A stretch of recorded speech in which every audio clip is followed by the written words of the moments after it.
Hey there, it's Lawso here, the SEO Assassin. I want to talk today about avoiding website disasters. We see it quite a lot. Business owners, senior execs are not experienced at creating a brief for what they want from the web developer or the agency digital agencies that's involved in building their website.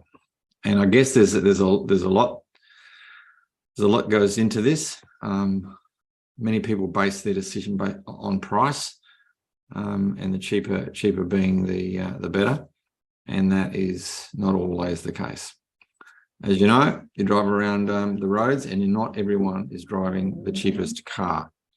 So and it goes for a whole range of different products. So, and you don't have to spend an absolute fortune, but you need to make sure you know what you're getting yourself into, and if you're getting what you think you're getting. So let me run through this. I'll share my screen. I'll run through a few slides and hopefully give you a bit of insight so that you can avoid this stuff in the future.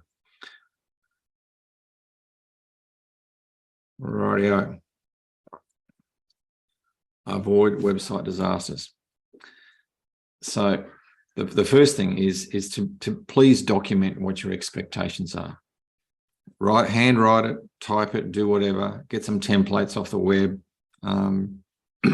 or the people who are you're thinking of engaging. Some of them will have templates for you. So do you have an idea of the design, the look and feel, or are you going to trust the designer? Have you got a graphic designer involved? But please, what functionality do you want? What calls to action? What downloads? If you've got a newsletter sign up, what are the things? Can people do transactions? Can they link with other systems, other internal systems of yours, to see what their account balances are or how much they owe, or whatever it might be. Responsiveness. So we'll talk about that a bit later, but a lot of people just look at the desktop version, whereas the majority of their customers are coming from a phone. So they don't put as much attention into the phone. So in these days, you really want your designer to design for the phone first. And for us, we build in SEO from the ground up. We make that part of the whole overall strategy. Once we know what you're wanting to achieve, where do you want to be seen, and by when. So do you want to be? Is it a new site? Have you got no visibility? Do you expect to be visible day one? Good luck. Or have we got a plan? And what are we going to do in the interim to make sure we generate enough traffic and leads? So we might have to have some paid traffic. So we need to know all of that. Connecting with other systems, with your ERP, your accounting, your inventory. This especially is important with e-commerce. Then lead generation. Are you wanting to generate leads? Are we just doing that from SEO, or are we going to have some advertising campaigns on socials or on Google or whatever? And do we need to build landing pages for those? And you might need several different versions of those to test them out to see what works the best. E-commerce, as I mentioned, and that comes back to especially integrating with your inventory to make sure that the products are actually in stock before you sell them. Are you doing B2C or B2B? Some systems allow you to do both. Others don't. They're only B2C. So again, need to know all this stuff in advance. What's your roadmap? How long is this website going to be in play for? Do we expect it to be 1 year, 5 years? And we can plan accordingly. What are we doing about security? What information are we collecting? Are we collecting credit card details? Are we leaving that to a third-party provider so we don't have to bother? Are we selling to Europe? Are we selling to the States? They have different laws. Are we complying? And then once we know all that, we've got an idea of what the build cost and what the ongoing fees might be for hosting, maintenance, and for updates of the system. Is it as a traditional application, or is it a hosted application in the cloud? what's the best system once we know all this information. And also with security, what's the backup regime with the hosting? So have we got regular backups just in case we get hacked, whatever? Right. So once we know all of that stuff, then we want, I like to use the analogy of building a house or a commercial building. The building industry is very, very good at detailing exactly what is required by the statement of work. So they know that what the so in internet related terms, we want to know what the business objectives, the marketing objectives, the typical customer we're trying to sell to, what's the user experience, all of this sort of stuff, really helpful.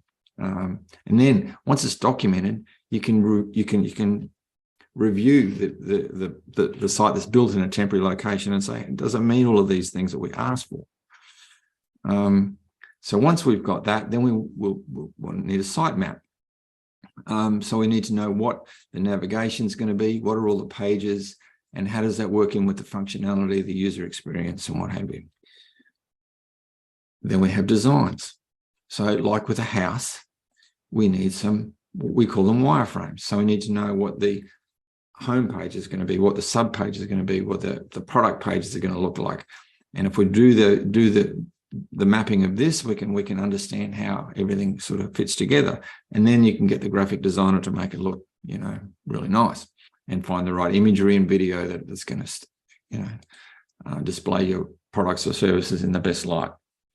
And then also, what's the responsive look and feel with those wireframes and designs and functionality? So how does that all tie together? Do we need different designs for the different devices, or we're just using something that responds, is responsive in the design of the templates that we're using?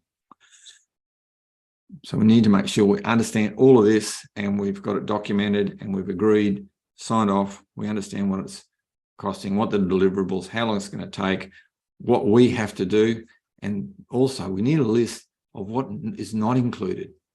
I find that very important. So you understand what aren't you getting, because I see people sign up for really basic web services. They get a website for so much, including SEO. Now, your version of SEO, and what I understand of SEO could be completely different. In a lot of cases, it's a web developer that doesn't understand SEO, so they think just having a WordPress site with an SEO plugin is SEO. It is not. There's a lot to it. So the last thing is load speed. Now, Google has a thing called Core Web Vitals that they've put out. And I won't go through this in detail, but they preference web pages that load fast on a mobile phone. And that is how they determine where you're going to rank for the search terms that relate to your website. So, they want to know, is it mobile friendly? Is it safe and secure? Does it load fast? And does it not shift around on the phone or on the device that it's that's going to? Just a few things to keep in mind next time you want to build a website. If it's your first one, this is a handy little tutorial for you to make sure you've got a clear understanding of the expectations you have and what the capabilities are of the supplier that's working for you. And it's, again, reach out if in this process you've been confused, and we can give you a bit of advice and help you navigate through it. So, okay, talk to you soon.